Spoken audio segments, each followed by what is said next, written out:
بسم اللہ الرحمن الرحیم۔ حضرت زید بن حارث کی والدہ سودا اپنے میکے بنیمان جانے کے لیے تیار تھیں۔ ننھا زید ان کی گود میں تھا جبکہ ان کے شوہر حارث ان کو الوداع کرنے ساتھ نکلے۔ حارث نے اپنی بیوی اور بچے کو الوداع کہا اور انہیں قافلے والوں کے ہمراہ بنیمان کے لیے روانہ کر دیا۔ اللہ تعالیٰ کو جتنا عرصہ منظور تھا سودا اپنے میکے میں رہیں۔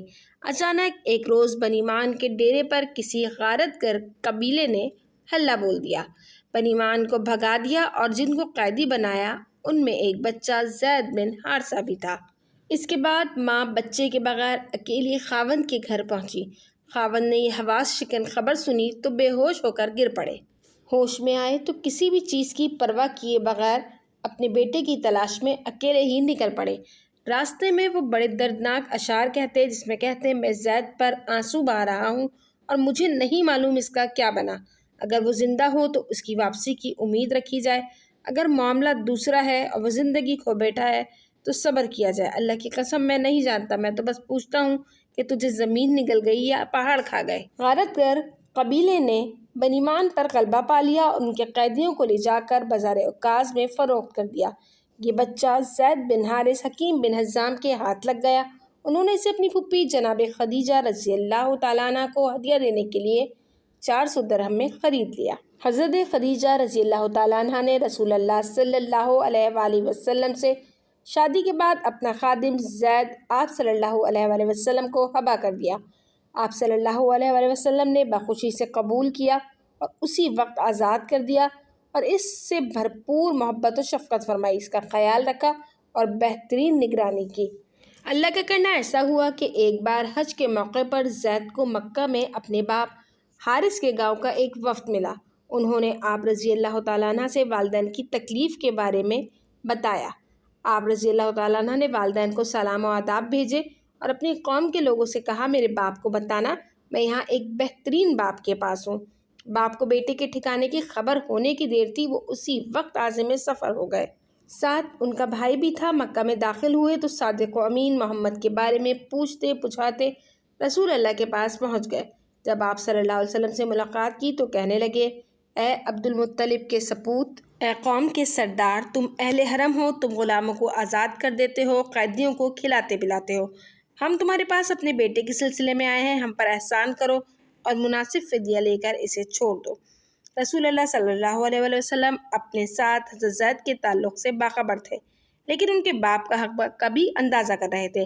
آپ صلی اللہ علیہ وسلم نے حارثہ سے فرمایا، میں زید کو تمہارے سامنے بلائے دیتا ہوں، تم اسے میرے اور اپنے درمیان پسند کرنے کا اختیار دو، اگر وہ تمہارے ساتھ جانا چاہتا ہے تو چلا جائے، میں کسی فدیہ کے بغیر تمہیں دے دوں گا، اور اگر مجھے ترجیح دے تو میں ایسا آدمی نہیں ہوں کہ اس شخص سے منہ پھیروں جو مجھے پسند کرے۔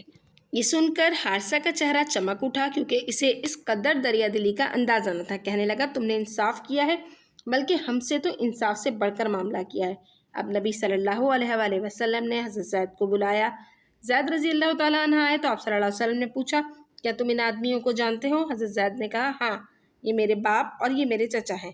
پھر رسول اللہ صلی اللہ علیہ وسلم نے بات آگے بڑھاتے ہوئے حضرت زید سے کہا، یہ دونوں تمہیں لینے آئے ہیں، بتاؤ تم کیا فیصلہ کرو گے؟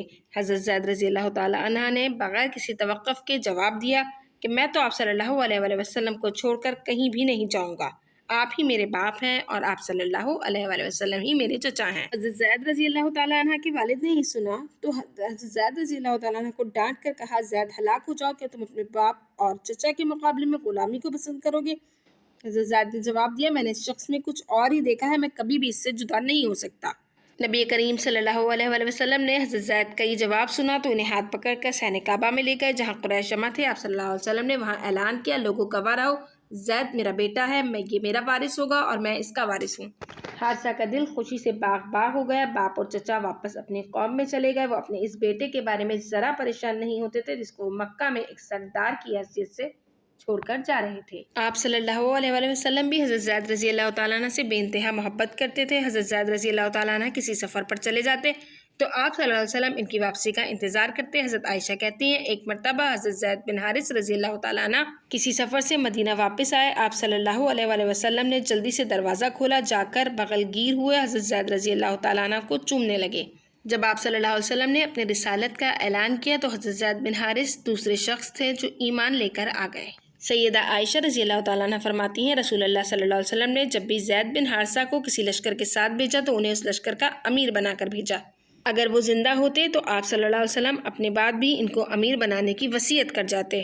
رسول اللہ صلی اللہ علیہ وسلم نے حضرت زید کا نکاح اپنی چچازاد حضرت زینب سے کیا۔ حضرت زینب رضی اللہ تعالیٰ عنہ اور حضرت زید بن حارثہ رضی اللہ تعالیٰ عنہ کی ازدواجی زندگی جلد ہی بے سکونی کا شکار ہونے لگی اور نکاح قائم رہنے کے آثار کم پڑنے لگے۔ بالآخر حضرت زید نے حضرت زینب سے علیحدگی اختیار کر لی۔ اس کے بعد نبی کریم صلی اللہ علیہ وسلم نے حضرت زینب رضی اللہ تعالیٰ عنہ سے خود شادی کی اور آپ رضی اللہ تعالیٰ عنہ کی شادی ام کلثوم بنت عقبہ سے کروا دی۔ اس نکاح کا ہونا تھا کہ منافقین مدینہ نے آسمان سر پہ اٹھا لیا کہ محمد صلی اللہ علیہ وآلہ وسلم نے اپنے بیٹے کی مطلقہ سے شادی کر لی۔ یہی وہ موقع ہے جب اللہ تعالیٰ نے قرآن میں صاف صاف واضح آیات اتاری اور بتا دیا کہ منہ بولے بیٹے کی کوئی حیثیت نہیں ہوتی۔ یہ بات تو طے تھی کہ نبی کریم صلی اللہ علیہ وسلم جس لشکر میں بھی حضرت زید کو بھیجتے انہیں اس لشکر کا امیر بنا کر بھیجتے۔ حضرت زید بن حارثہ ان جنگوں کے میدانوں میں داد شجاعت دیتے اور خوب کامیابی پاتے، یہاں تک کہ غزوہ تبوک کا موقع آ گیا۔ یہ سن 8 ہجری ہے جب اللہ تعالیٰ نے ایک حبیب سے دوسرے حبیب کو جدا کرنے کا فیصلہ کر لیا۔ رسول اللہ صلی اللہ علیہ وسلم نے 30,000 سپاہ کا ایک لشکر تیار کیا۔ حضرت زید بن حارثہ کو اس کا امیر مقرر کر کے میدان جنگ میں بھیج دیا۔ یہاں حضرت زید بن حارثہ رضی اللہ تعالیٰ عنہ کی شہادت ہوئی۔ رسول اللہ صلی اللہ علیہ وآلہ وسلم کو دلی صدمہ ہوا جب انہیں حضرت زید بن حارثہ رضی اللہ تعالیٰ عنہ کی شہادت کے متعلق پتہ چلا۔ وہ ان کی تعزیت کے لیے ان کے گھر تشریف لے گئے تو حضرت زید بن حارثہ رضی اللہ تعالیٰ عنہ کی ننھی بیٹی روتی ہوئی آپ صلی اللہ علیہ وسلم سے لپٹ گئی۔ رسول اللہ صلی اللہ علیہ وآلہ وسلم اس بچی کو دیکھ کر رو پڑے، یہاں تک کہ آپ صلی اللہ علیہ وسلم کے رونے کی آواز سنائی دی۔ اس پر حضرت سعد بن عبادہ نے کہا یا رسول اللہ یہ کیا ہے؟ آپ صلی اللہ علیہ وسلم نے جواب دیا یہ ایک محبوب کا اپنے محبوب کے غم میں رونا ہے۔ ویڈیو پسند آئی ہو تو چینل کو سبسکرائب کیجیے گا اور اس طرح کی ویڈیوز اپنے بچوں کو ضرور دکھایا کریں تاکہ ان کے دل میں بھی صحابہ کرام رضی اللہ تعالیٰ عنہ کی محبت اور عقیدت پیدا ہو۔ اللہ حافظ۔